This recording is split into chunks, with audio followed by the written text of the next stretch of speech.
एक तो बात होती है हमारे मन की,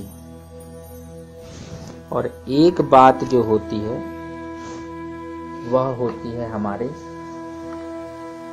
हृदय की। अच्छा, जो मन की बात होती है और जो हृदय की बात होती है, दोनों में कुछ अंतर होता है कि एक सी ही होती है?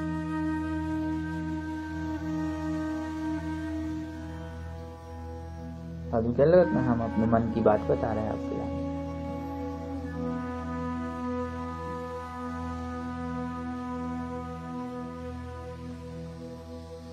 बता दो मन की बात।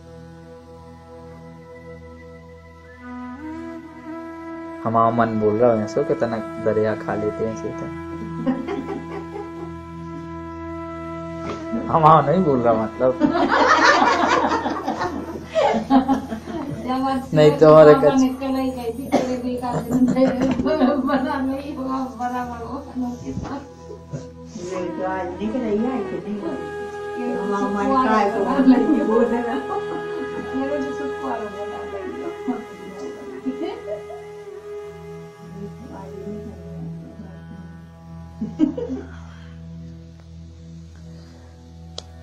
अच्छा, एक बात वो रेडियो पे भी प्रसारित होती है जिसमें बोलते हैं कि मन की बात फलाने फलाने मंत्री जी बोलेंगे,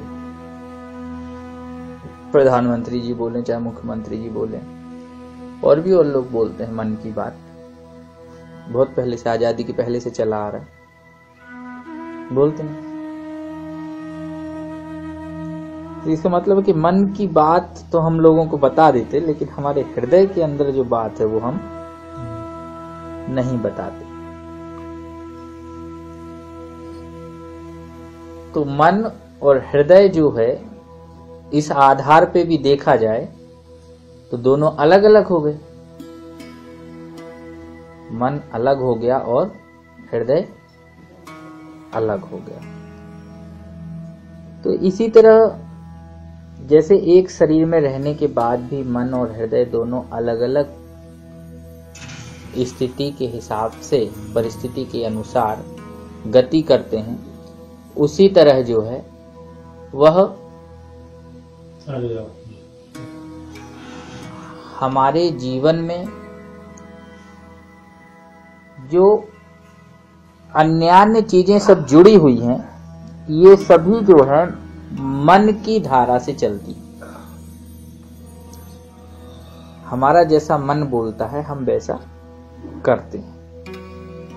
लेकिन बहुत कम जीवन में ऐसा हो पाता है कि जब हमारा हृदय बोलता है हम वो कर पाते हैं। जब जीवन की कोई विशेष निर्णय लेने हो तो आदमी कहता है कि भैया अपने हृदय की बात सुनिए, तब ये शब्द सुनने में आ जाता है कि अपने हृदय पे हाथ रखो और अपने हृदय की बात सुनो।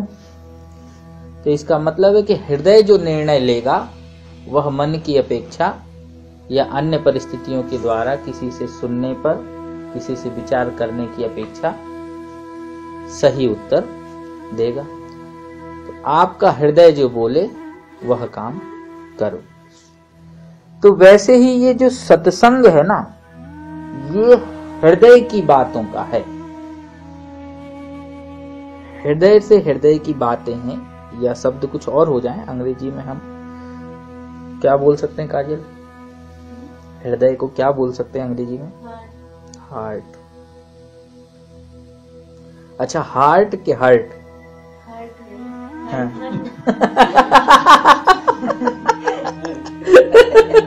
हर्ट मतलब हार्ट को दुख देने वाला, ऐसे?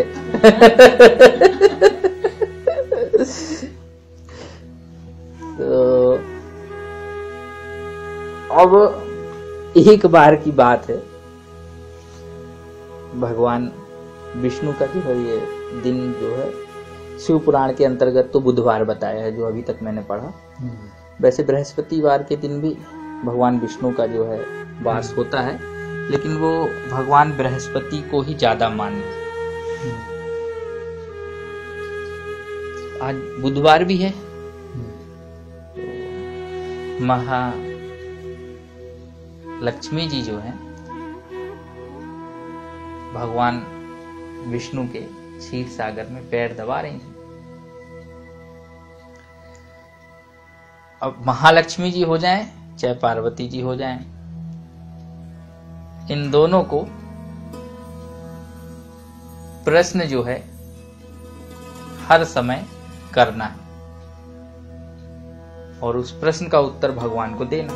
कभी विष्णु भगवान लक्ष्मी को दे रहे हैं तो उनसे जो सुना वो व्यास जी ने लिखा, मतलब शिष्य परंपरा के अनुकूल जैसे जैसे आया हम लोगों तक पहुंचा। या कभी पार्वती जी पूछ रही हैं तो शंकर जी बता रहे, तो महालक्ष्मी जी बोले कि भगवान एक मेरे मन में प्रश्न उठ रहा है, कहिए तो आपसे पूछूं। भगवान कहने लगे हाँ पूछो। कहने भगवान आप तो जगत के पालन करता है। कहने हाँ जगत के पालन करता है। कहने प्रत्येक जीव को जो है आप पालते हैं। कहने हाँ पालते हैं। और माँ को अनुभव भी था, बहुत सारी चीजें जान रही हैं, देख रही हैं, सुन रही हैं, तो दोबारा परीक्षा लेने का तो कोई विचार नहीं था। कहने लगे कि भगवान आप सबकी मदद करने सब टाइम पहुंच जाते हैं, सब समय पे जिस व्यक्ति को दुख होता है, जिसको आपकी आवश्यकता होती है, किसी को धन से आपकी आवश्यकता होती है, किसी को रोग से आवश्यकता होती है, कभी कोई युद्ध वगैरह भी होता है तो भी लोग आपको याद करते हैं। ऐसी परिस्थिति में भी आप सबको जो है मदद करने के लिए पहुंच जाते हैं। क्योंकि भगवान क्या कभी ऐसा हो सकता है कि आपके ऊपर कोई विपदा आ जाए और लोग जो है आपकी मदद के लिए चले आए? ऐसा कोई है तो बताएं। तो भगवान कहने लक्ष्मी प्रश्न तो बड़ा अच्छा है तुम्हारा, अब ये तुम्हारे मन की बात है कि मन से अंदर की बात है, वो तो समझ से मेरे परे है, लेकिन मुझे ऐसा लगता है कि भाई मदद करना चाहिए। कहने लगी लेकिन मुझे मदद की आवश्यकता पड़ेगी क्यों? मैं तो जगत का पालन करता हूं, और चाहे मेरा पुत्र गुणी हो चाहे अवगुणी हो, यहां तक देवता लोग भी क्यों ना हो, इन सबको मेरी सहायता की आवश्यकता पड़ती है। क्योंकि दैत्य वगैरह जब भी इनके ऊपर आक्रमण करते हैं स्वर्ग आदि पर, तो ये दौड़े दौड़े मेरे पास चले आते हैं। तो मेरे पर आक्रमण करने वाला कौन है जब मैं इन सब पे आक्रमण करके इनकी रक्षा करता हूं? तो भगवान ये तो आपको पता होना चाहिए। आपको पता होना चाहिए कि आपके ऊपर यदि कोई आक्रमण होता है तो आपको कौन बचाएगा? कौन है ऐसा सृष्टि में? है कोई? भगवान विष्णु पे हमला हो जाए जैसे अचानक, कौन जाएगा बचाने के लिए? अब भगवान के कहे अनुसार समझ में तो आ गया थोड़ा थोड़ा लक्ष्मी जी को, लेकिन अब लक्ष्मी जी कहें कि अब आप कुछ एक ऐसी लीला रचें जिससे मतलब कि पता चले हमें कि भाई हमारे भी पति परमेश्वर का कोई भला चाहने वाला इस दुनिया में है। तो भगवान विष्णु कहें ठीक है चलो देखते हैं, बनाते हैं, रचते हैं ऐसी लीला। तो विचार ही करना होता भगवान को, तो विचारों की 1000वें सेकंड में काम हो जाता है। कुछ समय व्यतीत होने के बाद भगवान जो है अचानक एक दिन लगे दौड़ लगाने, बचाओ बचाओ बचाओ बचाओ, त्राहि माम बचाओ बचाओ, मेरे प्राणों की रक्षा करो, बचाओ। भगवान भागे। अब भगवान वैकुंठ लोक से जो है स्वर्ग लोक से गंधर्व लोक से सत्य लोक से ब्रह्म लोक। अब सब बड़े देखें, पहले गंधर्वों ने देखा, क्या रे ऐसा कौन आ गया जो जगत करता जो है, जगत नियंता जो है, पालन करता विष्णु भगवान जो है, जो सबको युद्ध में हराते, इनको बड़ा बेचैन किया हुआ है, ये क्यों दौड़ लगा रहे हैं? ये तो सदा शयन करते रहते हैं। युद्ध किया, युद्ध के बाद सदा शयन, सदा क्षीर सागर शयन, कुंद इंदु सम देह उमारमण करनायन। तो अब ऐसे जागेश्वर नाथ, ऐसे हमारे भगवान जो है जगतपति क्यों दौड़ लगा रहे हैं भाई? गंधर्व वगैरह थे, होगा डर गई, कोई ऐसा विचित्र कोई राक्षस होगा लगता है जिसने मतलब स्वर्ग आदि पे तो कब्जा कर ही लिया है और अब वो विष्णु के पीछे पड़ा हुआ है। भाई जो ना समझते थे, जो डरते थे, वे तो कहीं लुक गए। जब विष्णु ही नहीं बच रहे तो अपने बचने की तो कोई संभावना है नहीं। अप्सराएं वगैरह लुक गई, इंद्रादि देख के भयभीत हुए, देवता वगैरह। कोई भी हिम्मत ना करे कि आप जाके कम से कम पूछे तो कि भगवान कौन है ऐसा कि भगवान को बचा लें। अब और आगे बढ़े, और आगे बढ़े, काहे को ना तो स्वर्ग से कोई आए, मृत्यु लोक से तो सवाल ही नहीं उठता कि कोई पहुंच जाए। अब वो जो राक्षस की जो रचना भगवान ने रची थी, वो जो है अट्टहास करता हुआ कि विष्णु तुझे छोड़ूंगा नहीं, और उसके अट्टहास की ध्वनि सुन सुन के आधे से लोग कंपायमान हो जाए और विष्णु जो है भागे भागे फिरे। अब देखते देखते पहुंचे ब्रह्मा जी के पास। कहने लगे, ब्रह्मा जी आज तो बड़ी विपदा आन पड़ी। हे जगतपति, हमारे ऊपर विपदा आत है, सो आप बचा दो, हम का करन लगे हूं मैं। कहले हमारे पास तो कुछ भी ऐसे उपाय नहीं है।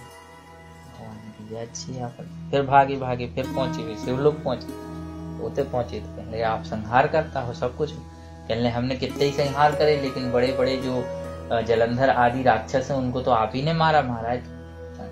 और ये जो प्रहलाद के पिता हिरण्याक्ष और कच्छपु वगैरह, इन सबका संहार तो आपने ही किया। कोई भी ऐसा 24 अवतारों में से कोई भी अवतार नहीं है जिसमें क्या नाम से आपके बिना मदद के हमने कभी संहार कर पाया। तो जगत की सर्वशक्तिमान तो जो केंद्र ऊर्जा है वह आप ही में है, तो हम कैसे बचा सकता आपके लाने। अब विष्णु जी घूमत फिरत टहलत भागत भागत भागत भागत जब उन्हें देखे कोई नहीं, तो कहने लगी लक्ष्मी, नहीं जो तुमने अच्छा विचित्र प्रश्न करो, अच्छी लीला लचाई, अब तो कोनो नहीं दिख रहा। न कोनो भक्त दिख रहा हुआ है, न कोनो अभक्त दिख रहा हुआ है, न कोनो दानव दिख रहा हो, न कोनो मानव दिख रहा हो। भगवान जो है घूम फिर के पहुंचे अपने वैकुंठ में। माता जी हती, लीला थी थोड़ी सी, चुटकी बजाते वो राक्षस जो है माया लगती थी। भगवान ने देखा तो लक्ष्मी जी ने कहा कि भगवान सब कछु तो ठीक है। कहने लगे लेकिन विपदा के समय में कोई कोनो को नहीं हो जाए। कहने लगी जा बात तो आप गाय बांध लो। ठीक, भगवान ने बांध ली बात तो बांध। तो ऐसी जब मन की बात जो है कबूं कबूं इतनी आफत करत है।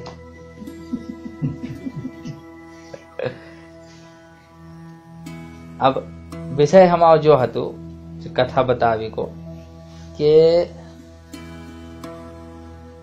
हमें सर्वत्र जो है मन के अनुकूल आचरण नहीं करना चाहिए। यदि कोई रोगी व्यक्ति है और उस रोगी व्यक्ति को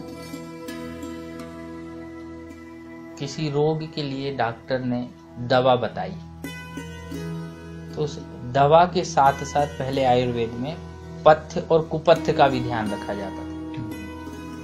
अब आज के समय में पथ्य का ध्यान नहीं रखा जाता और औषधियों का सेवन हम करते हैं। तो जो बीमारी का हम इलाज कर रहे हैं वह बीमारी जो है अन्य साइड इफेक्ट कहना चाहिए जिनकी हानिकारक होते हैं, उससे और अन्य बीमारियों को उत्पन्न करता है, और ऐसा अभी देखने को मिल रहा है।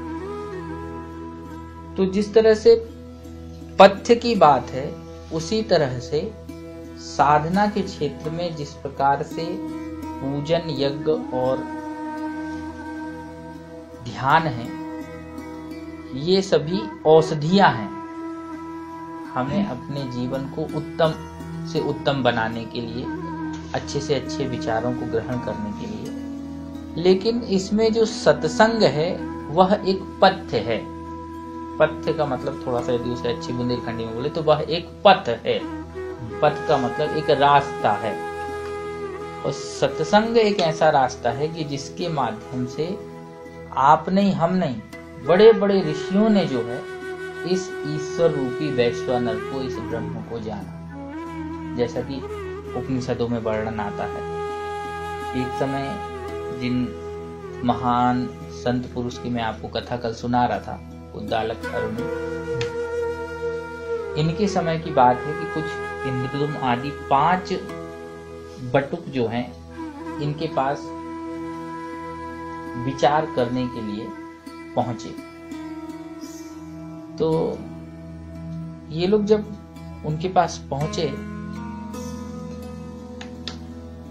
तो हुआ कि भाई इस समय पृथ्वी पे ऐसा कौन विद्वान है या ऐसा कौन ब्रह्म वेत्ता है जो वास्तव में इस जीव देह में रहकर भी ब्रह्म को जानता हो, इस वैश्वानर को जानता हो, और जो उस ब्रह्म का, वैश्वानर का उपदेश, जगतपति का उपदेश हमें कर सके, उनका बोध करा सके, हमें उस आत्मज्ञान से हमें प्रेरित करा सके। पांचों के पांचों जो हैं बड़े यत्न से और बड़ी युक्ति से जो है उद्दालक के पास पहुंचते हैं। लेकिन जब पांचों उद्दालक के पास पहुंचे तो उद्दालक ने दूर से ही देख के जान लिया कि ये पांचों के पांचों जो है मुझसे ब्रह्म विद्या का ज्ञान प्राप्त करने के लिए आ रहे हैं, लेकिन मैं तो ब्रह्म विद्या जानता नहीं।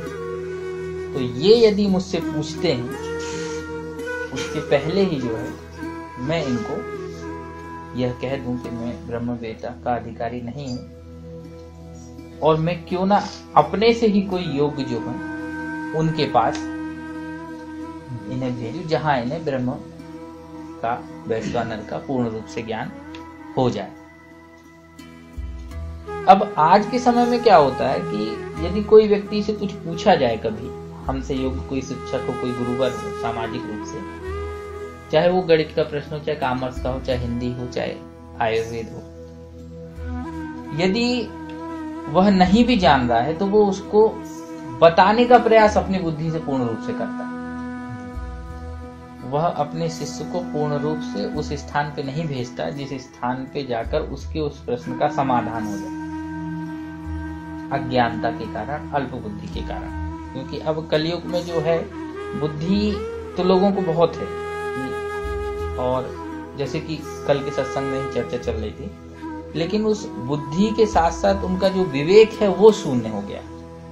समाज विवेक शून्य हो गया। इसके कारण जो है इतना अधिक शिक्षित होने के बाद भी वह बेरोजगार और अपने जीवन में कष्ट और दुख को बनाए हुए, या उसको सृजन कर रहा है, कष्ट को अपने आप ही बना रहा है और अपने आप ही भोग रहा है।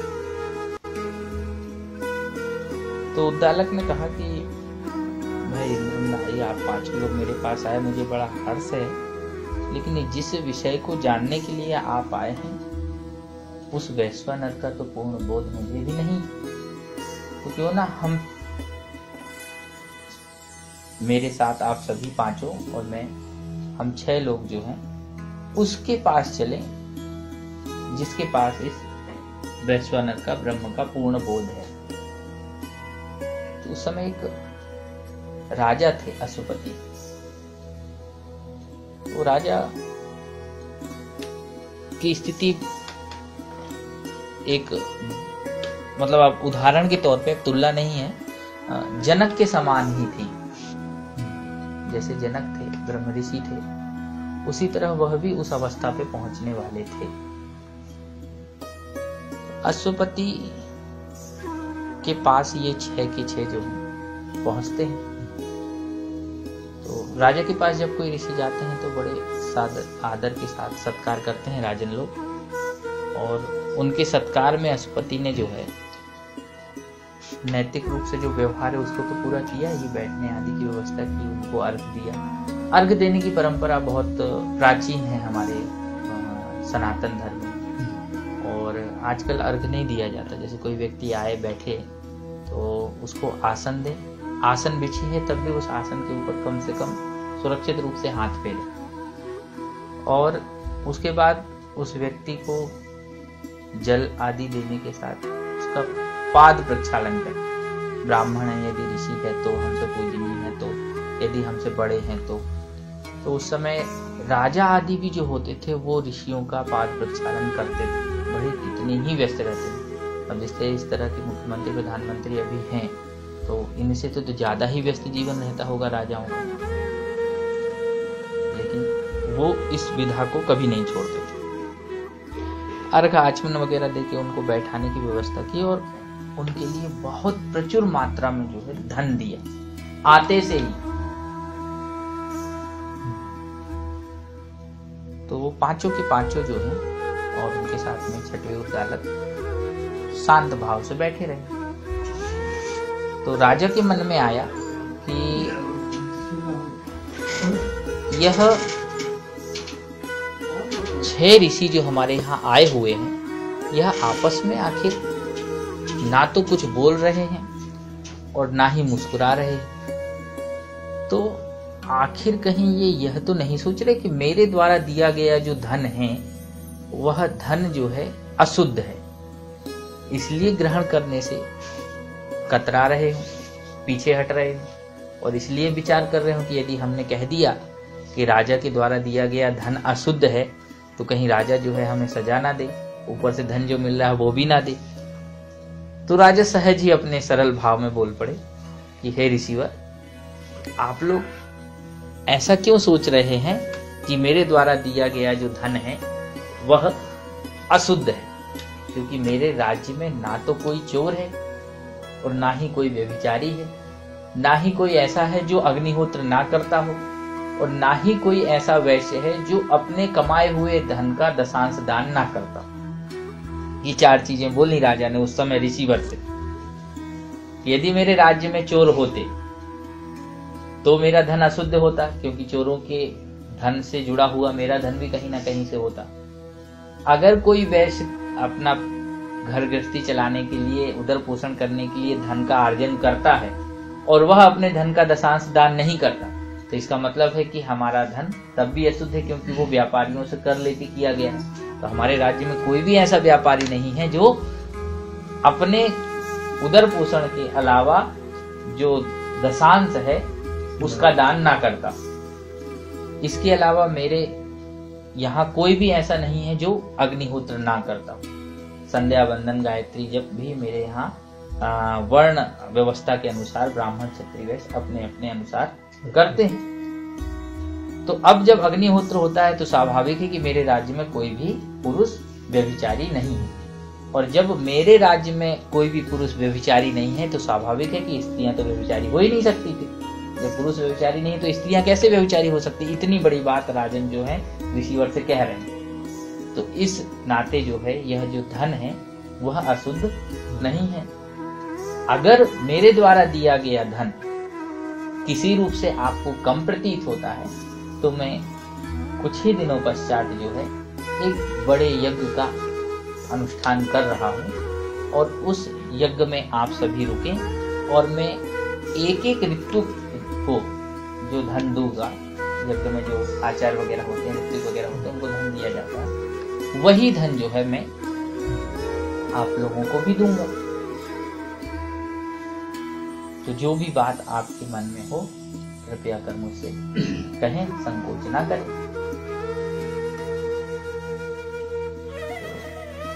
राजन की ऐसी बातें सुनकर वह 6 के 6 बोले कि राजन, हम सभी आपके पास जो हैं, जिस इच्छा से आए हैं उसी इच्छा का साथ ग्रहण करना चाहते हैं, ना कि धन और धन के अलावा यह ऐश्वर्य और सम्मान ग्रहण करने के लिए आए। तो इस जगत में आपके अलावा कोई ऐसा व्यक्ति नहीं है जिसे अभी वैश्वानर ब्रह्म का ज्ञान हो। हम आपसे उस वैश्वानर ब्रह्म का बोध सुनना चाहते हैं। तो राजन ने कहा कि ठीक है, आपके प्रश्न का उत्तर मैं कल दूंगा, लेकिन प्रश्न के लिए आपको सुबह आना पड़ेगा। लेकिन यह तो आप भी जानते हैं कि किसी प्रश्नकर्ता को जो प्रश्न करने वाला है, जिससे प्रश्न पूछ रहा है, उसके पास किस भांति जाना चाहिए। तो जिस भाव से आप आएंगे उस भाव से ही मैं उस ब्रह्म तत्व का उपदेश करूंगा। तो इतना कहना बहुत अधिक नहीं था, मतलब राजन की भाषा में शायद मेरे कहने में, कथा में कुछ या इस शब्द शैली में थोड़ा सा अलग बोध हो सकता है, लेकिन वह पांचों के पांचों ऋषि जो हैं तुरंत उठे सुबह और बिना विलंब किए जंगल में गए, श्रम किया और कुछ समिधाएं लेकर आए और समिधाएं जो है वो राजा को भेंट। यहाँ तक गुरु तुल्य होने के कारण उन्होंने राजा को चरण स्पर्श भी करना चाहा, लेकिन राजन ने जो है उनके चरण स्पर्श के लिए मना कर दिया। और मना करने के साथ साथ उन्होंने जो उनके लिए ब्रह्म विद्या का वाचन किया वह दाता के रूप में किया, अर्थात दान स्वरूप किया।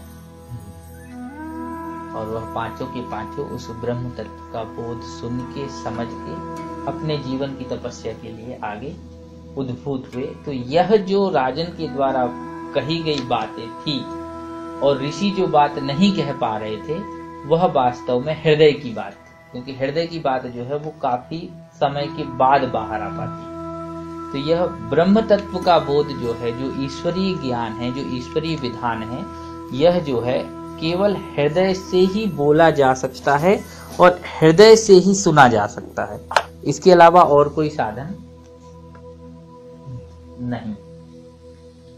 और यह जो परंपरा है वह परंपरा हमने या आपने नहीं शुरू की। यह तो कहना चाहिए भगवान राम के भी पहले 1, 2, 3 नहीं, 10 नहीं, 20 नहीं, 30 नहीं, 40 पीढ़ी पहले रघु और हरिश्चंद्र आदि के समय से भी देखी जाए तो इसी विधान के अंतर्गत होता आया और चला आया कि जब किसी ब्रह्मवेत्ता को या किसी जिज्ञासु को या किसी भक्त को भगवान को जानना हो या ज्ञानी को ब्रह्म को जानना हो, बात एक ही प्रकार की है, अलग अलग बात नहीं है कुछ भी। ऐसा नहीं कह सकते कि भक्त को भगवान को जानना है तो ये कोई अलग बात है, या हम अपने शब्दों में ऐसा कह रहे हैं कि ज्ञानी को ब्रह्म को जानना है तो कुछ अलग है। प्रयत्न दोनों को ही उतना करना है, एक ज्ञानी को भी प्रयत्न करना है, एक भक्त को भी प्रयत्न करना है। अब इसमें हमें समझना है कि हम ज्ञान वाली अवस्था में ईश्वर को पा सकते हैं या भक्त बन के पा सकते हैं। सरलता थोड़ी सी भक्त बनने में ज्यादा है, ज्ञानी बनने में उत्तरोत्तर स्वाध्याय के साथ साथ तप और योग आदि सिद्धियों की आवश्यकता पड़ती है, जबकि भक्त के लिए ऐसा कुछ भी नहीं करना पड़ता। तो कल जो श्वेत केतु का संवाद था वह संवाद भी किसी न किसी मूल रूप से उस ब्रह्म का ही बोध करा रहा था, उस भगवान का ही बोध करा रहा था। जब उनके पिता उनसे कह रहे थे तत्त्वमसि, तुम वही हो। उपनिषद में ऐसे 4 प्रधान रूप से सूत्र आए हैं, जिसमें पहला सूत्र है अथातो ब्रह्म जिज्ञासा। जीव को सर्वप्रथम ब्रह्म को जानने की इच्छा होनी चाहिए। अगर जानने की इच्छा हो गई तब तो उस प्रश्न के समाधान के लिए आपके पास वह ईश्वर प्रकट होगा या उसका उत्तर रूप आपके पास कुछ समाधान उपलब्ध होगा। जब तक इच्छा नहीं होगी तब तक जो है आप उस चीज को आत्मसात नहीं कर पाएंगे, जान नहीं पाएंगे। सर्वप्रथम अपने मन के अंदर उत्कट इच्छा होनी चाहिए, हमें भगवान से मिलना है, भगवान को जानना है, उनको देखना। यदि देखना नहीं है तो कम से कम भगवान के चरित्र का श्रवण तो करना है, सुनने की भी इच्छा होनी चाहिए। यदि आपके अंदर उत्कट इच्छा है सुनने की तो जो बोला जा रहा है उसे आप पूर्ण रूप से समझ पाएंगे, और जो समझ पाएंगे उसका बोध हो पाएगा मनन और चिंतन के फलस्वरूप। नहीं तो जो कुछ भी बोला जा रहा है किसी के माध्यम से भी, क्योंकि बोलने वाले को जब अच्छा बोलना आता है, जब सुनने वाला अच्छा, सुनने वाले की मन की गति जितनी गहराई तक जाएगी, बोलने वाला भी उतनी गहराई तक उतरता चला जाएगा। इसलिए मानस कहती है, श्रोता वक्ता ज्ञान निधि कथा राम के गुण। तो इस पहले सूत्र के बाद जो दूसरा सूत्र आया वह यह है कि ब्रह्म की जिज्ञासा तो हम कर रहे हैं, लेकिन ब्रह्म है क्या? तो बड़े छोटे ही शब्दों में समझा दिया वहां पे, जन्माद्यस्य यतः, मतलब जन्म आदिर यस्य एसाम भवति, मतलब किससे होता है, जिससे जन्म, जन्म की आदि अवस्था और जन्म की अंतिम अवस्था, मतलब जिससे ये सृष्टि हुई और जिसने इस सृष्टि का पालन किया और जिसने इस सृष्टि का संहार किया, वही है यतः, मतलब ब्रह्म, जिसको पहले पद में कहा गया अथातो ब्रह्म जिज्ञासा। तो कहा कि आखिर चलो मान लिया कि ब्रह्म जन्म है, आदि है और संहार है, इन तीनों का एक मिश्रित रूप है जिनसे सब कुछ होता है, कारण करता सब कुछ ब्रह्म ही है। तो आखिर इसको हम जाने कैसे, जाने कैसे इसको? इन सब पे बहुत लंबी लंबी बातें है, बड़े बड़े ऋषियों ने, दार्शनिकों ने बहुत बड़े बड़े ग्रंथ लिखे हुए हैं, ब्रह्मसूत्र आदि, और इन सब के लिए सतत कई वर्षों तक प्रयास करना पड़ता है, लेकिन उतनी सारी अवस्थाएं समझाई नहीं जा सकती कम समय में। तो उसकी छोटी छोटी जो मूल बात है वो इस संदर्भ में आप लोग को थोड़ा सा प्रवेश करा रहा हूँ, जो कल विषय छोड़ा था। तो तीसरे सूत्र में कहा जाता है शास्त्र योनित्वात्, अर्थात शास्त्र को जानकर, शास्त्रों के माध्यम से उसे जानो। तो वहां पे दो वाक्य और आते हैं। एक पहला वाक्य जिसका पूर्ण बोध मैंने कल आपको कराया, तत्त्वम् असि, वह ब्रह्म जो है आप ही हैं, कोई और नहीं है, आप में ही अवस्थित है। क्योंकि वेद कह रहा है सहस्रीरेखा पुरुषः सहस्रपात स भूमिगुं सर्वतस्त्वात् तिष्ठत् दशांगुलम्। बस हजारों पैरों वाला, हजारों सिर वाला जो ब्रह्म है वह आपके नाभि कमल से, अर्थात आपकी नाभि से 10 अंगुल ऊपर एक अंगूठे बराबर हृदय के स्थान पर बैठा हुआ है, जहां आपकी आत्मा रमण करती है। और वह क्या है? इस संसार की सर्व खलु इदम ब्रह्म, ये पूरा संसार कैसा है? ब्रह्म के समान है, गोल है, पिंड है। तो ये 4 सूत्र जो हैं अपने जीवन में नित्य प्रति यदि बोध रूप से हम स्मरण करें तो उस ईश्वर का जो बोध है, उस ब्रह्म का जो बोध है, उसके कुछ करीब तक हम पहुंच सकते हैं केवल श्रवण से। श्रवण जो है वह पहली भक्ति। अब उसके बाद एक दास्य भक्ति भी है, एक सखा भक्ति भी है, एक वात्सल्य रूप में भी है, एक करुणा रूप में भी है, एक युद्ध रूप में भी है, जिसके लिए रावण और बाली आदि ने प्रयास किया। तो भक्ति जो है 10 प्रकार की कही गई है, अलग अलग चीजें हैं उसमें, 9 भक्तियां हैं।